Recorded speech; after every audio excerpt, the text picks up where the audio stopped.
türlü yüzler. Kaymadı hayatım işte. İşlerim rast diye bilmem. Belki de hepsinin nazarı bu gözler. Biri yok var isimse yok. Tarifi sıfırdan bile zor. Çizdiğim Da Vinci bile kör. Ya bir Van Gogh ya da Pisagor.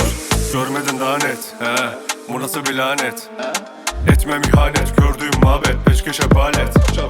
Kalmadın daha net, hepsini pay et.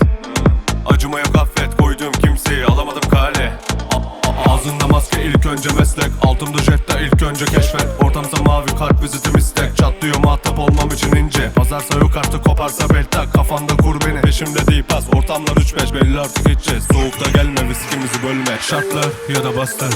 Benzin yetmez gazlar. Şartlar dinozorlar. Sil diyen boş sinek avlar. Yatlar kodamanlar. Şaşmaz yine bugün zarlar. Oynar bu müziğim oynar. İsmimi amma da etmeyeyim şahmat. Boşlar durmuyor ödendi kartlar. Bendeki hırs seni evinde saklar. Partine gelmem kaşemli şartlar. Hiçbiri yetmedi kışın bu patlar. Tak tiki tak yine zaman az. Başları kafiye kamera.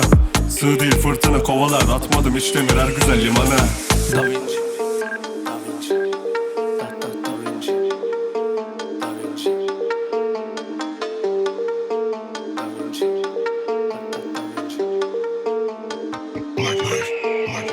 Da Vinci, Da Vinci. Benimle çok eser kalın ki. Da Vinci değilim Da Vinci. Çizdiğim kahpelik senindi. Da Vinci, Da Vinci. Benimle çok eser kalın ki.